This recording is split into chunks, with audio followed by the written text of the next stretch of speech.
Two people, same paycheck, same $65,000 a year, same car lot, same afternoon, same exact car model. That's where the similar part ends.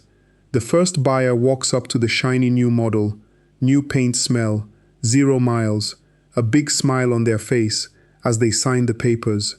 The second buyer walks a few rows over and finds the same car, just 3 years older, with about 40,000 miles already on it. Smaller price tag, smaller smile, but still a smile. Both of them drive off that lot, feeling like they just won.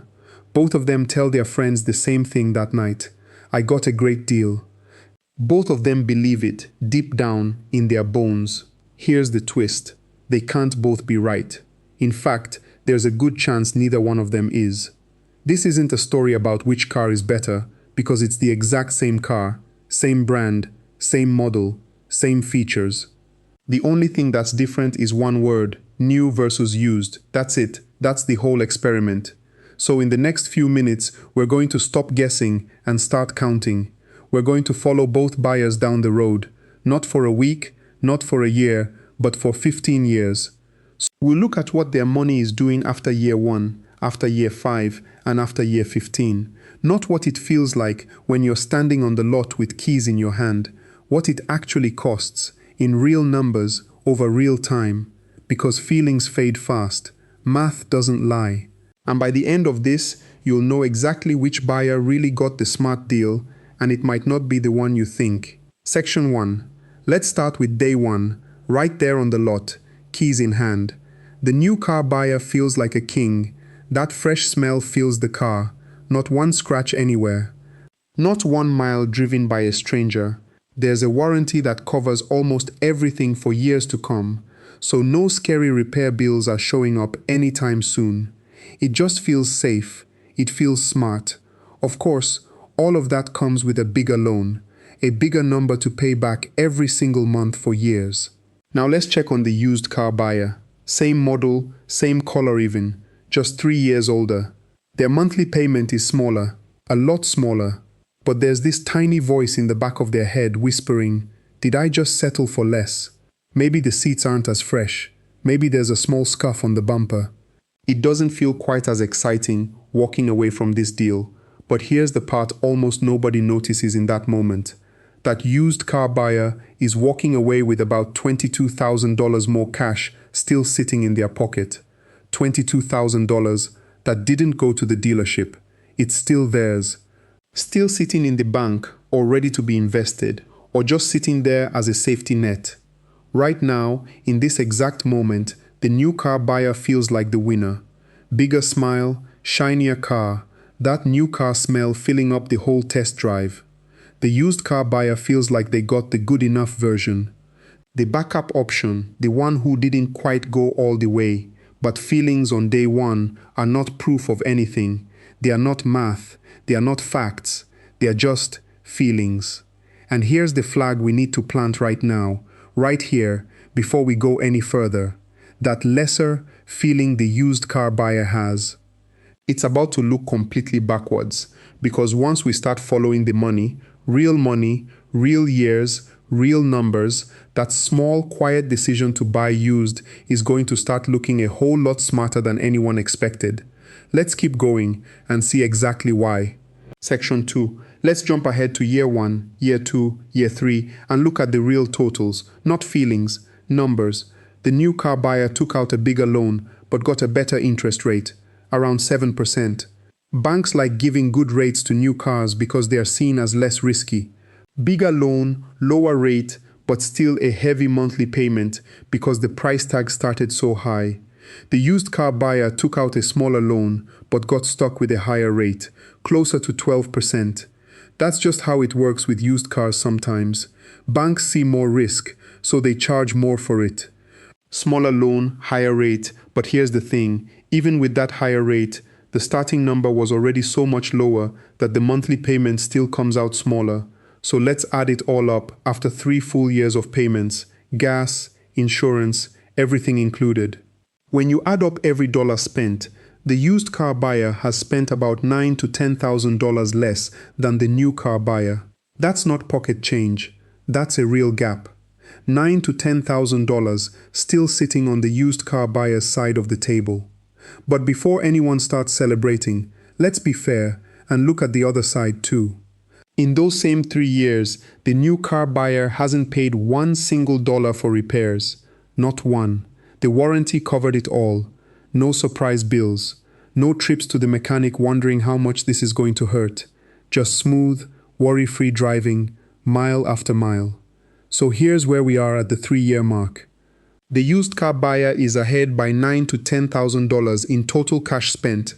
But the new car buyer has had zero repair headaches and zero surprise costs. One side is winning on the money. The other side is winning on peace of mind. It's still close. It's still not obvious who really made the smarter move.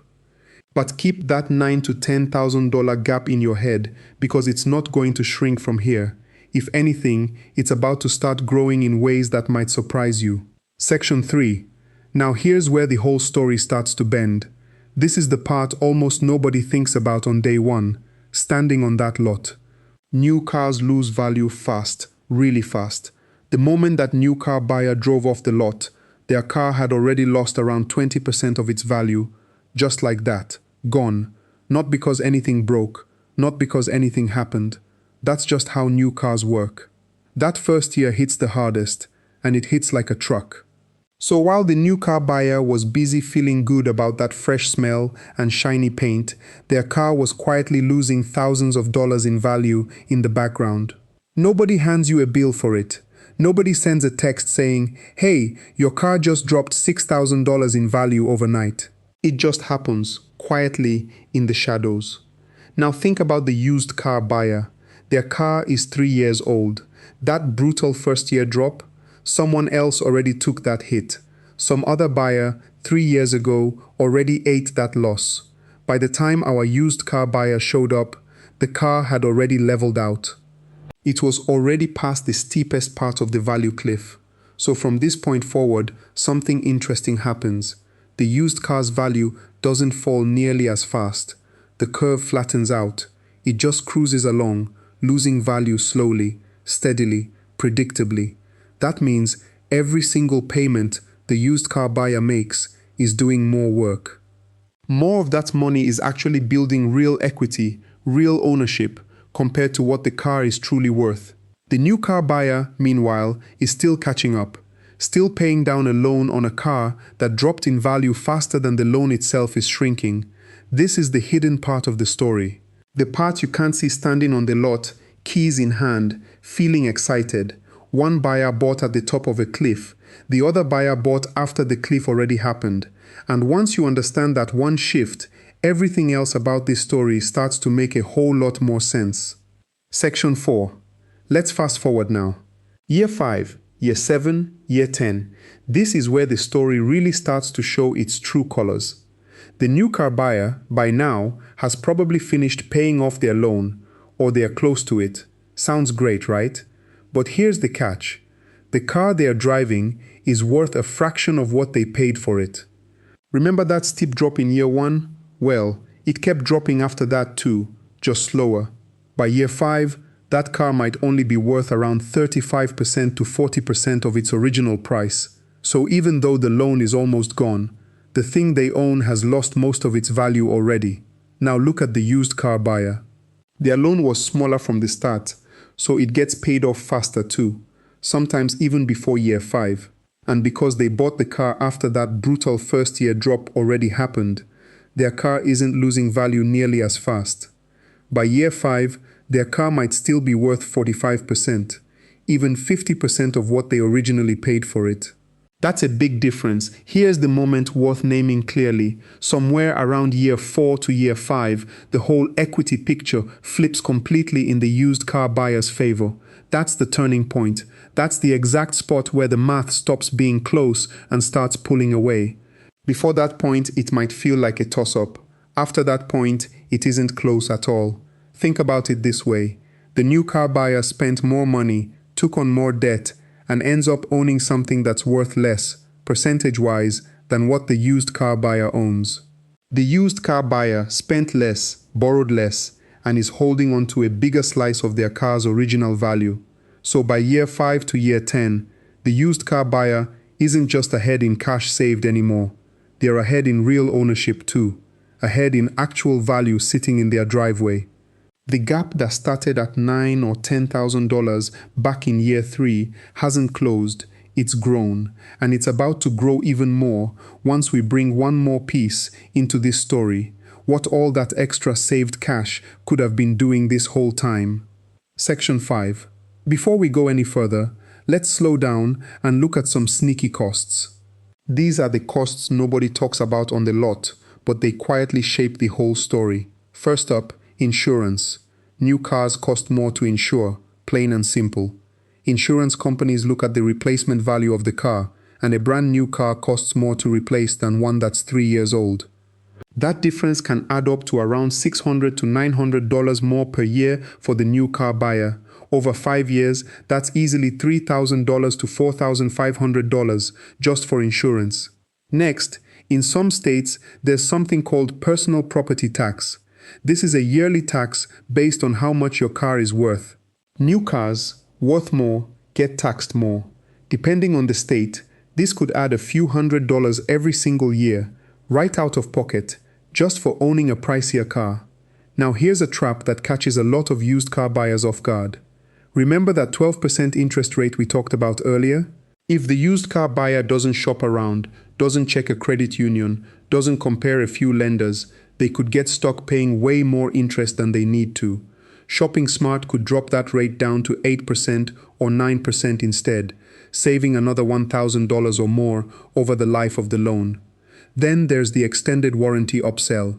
Dealerships love offering this one, especially to new car buyers who already feel nervous about repairs. These extended warranties can cost anywhere from $1,500 to $3,000, and a lot of the time, they cover things that would barely ever break anyway. And finally, for used car buyers, watch out for the certified pre-owned markup. Certified sounds safe, and it can be worth something, but dealerships often charge $1,000 to $2,000 extra just for that label, even when the car itself isn't much different from a regular used one. So when you stack all these hidden costs together, you start to see the real picture. Some of them chip away at the new car buyer's wallet. Some of them can quietly eat into the used car buyer's savings too, if they're not paying close attention. Either way, the lesson is the same. The real cost of a car was never just the price tag on the windshield. Section 6. Now let's zoom all the way out. Not just 5 years, not just 10. Let's look at 15, even 20 years down the road. Here's something important to remember. Most people don't keep the same car forever. On average, people trade in or replace their car every 6 to 8 years. That means over a 20-year stretch, we're not just talking about one new car versus one used car. We're talking about 2 or 3 full cycles of buying, driving, and replacing. And that's where this gap turns from noticeable into massive. Every single time the new car buyer goes to replace their car, they're starting over with another big loan, another steep first-year drop, another round of higher insurance and higher taxes. It's like running up a hill that keeps sliding out from under you. The used car buyer, meanwhile, keeps repeating a completely different pattern. Smaller loans, smaller drops in value, more cash left over each time to either save, invest, or put toward the next car with an even smaller loan. That gap we saw back in year 3, that $9,000 to $10,000, multiply that pattern across 2 or 3 ownership cycles and add in what that saved money could have earned just sitting in a basic investment account. Now we're not talking about $10,000 anymore. We're talking about a gap that can easily stretch into the range of $50,000 to $70,000, sometimes more, by the 20-year mark. Let's make that number mean something real. $50,000 to $70,000. That's not just a number on a spreadsheet. That's a full, paid-off down payment on a starter home. That's a number big enough to change someone's entire financial future. And where did it come from? It didn't come from a better job. It didn't come from winning the lottery.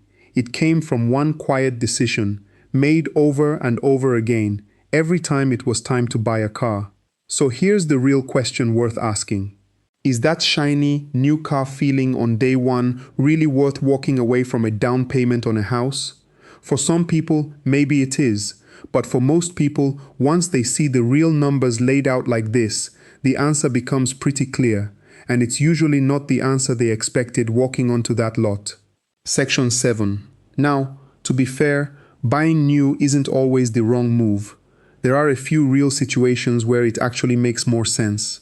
First, think about someone who drives a lot. Like, a lot. If you're putting on 15,000 miles a year or more, maybe for work, maybe for a long commute, that warranty on a new car isn't just a nice bonus anymore. It becomes real protection. High miles mean parts wear out faster, and having years of coverage while you rack up those miles can save you from some expensive surprises. Second, not every car is built the same. Some models have a reputation for falling apart once they cross 60,000 or 70,000 miles. Certain transmissions, certain engines, they are just known for getting expensive right around that mark. If you're eyeing one of those specific models, buying it used right after someone else owned it that long might mean you're about to inherit someone else's headache. In that case, buying new and riding out the warranty might genuinely be the smarter move. Third, let's talk about financing deals. Sometimes manufacturers offer something called 0% financing, or a rate so low it barely counts as interest at all. If a new car deal comes with 0% financing, that whole rate gap we talked about earlier, the 7% versus 12% difference, completely disappears. When that happens, a lot of the math shifts back in favor of buying new, since you're not paying extra interest at all. And fourth, if you're looking at an electric vehicle, there's another twist. Some new EVs come with tax credits, sometimes several $1,000s, straight from the government, just for buying new. When you subtract that credit from the price, the new EV might actually end up costing less than a similar used one. In that case, new isn't just emotionally appealing, it's mathematically the winner too. So this isn't about saying used is always right and new is always wrong. It's about knowing which situation you're actually in. High mileage driver, a car with rough reliability history, a 0% financing deal, or an EV with a strong tax credit. Those are the moments to lean new. Everything else? That's when the numbers usually point the other way, back toward that quieter, less exciting, 3-year-old car sitting a few rows over on the lot. Section 8. So after all these numbers, all these years, all these checkpoints, here's the real lesson hiding underneath everything we just walked through. The real trap was never about choosing new or choosing used. That was never the true question. The real trap is financing a car, something that loses value every single day at a rate that doesn't match what's actually happening to that car's worth. That's it. That's the whole trap, hiding in plain sight the entire time. Think back to our two buyers. Both of them looked at a monthly payment and decided if it felt comfortable. Neither one of them stopped to ask a much bigger question. Not can I afford this payment, but does this loan actually match what this car is doing to my money while I'm paying it off? That's a completely different question, and almost nobody asks it standing on the lot. A car isn't like a house. It doesn't grow in value while you sleep. It shrinks, quietly, steadily, every single month, whether you're making payments or not. So the real question was never about the shiny paint, or the smell, or even the mileage on the odometer. It was about whether your loan understands that shrinking, or whether it's completely ignoring it. So here's something worth sitting with. The next time you're about to sign for a car, do you actually know your loan's real interest rate, compared to how fast that car is dropping in value? Or do you just know your monthly payment, and hope everything underneath it works out fine?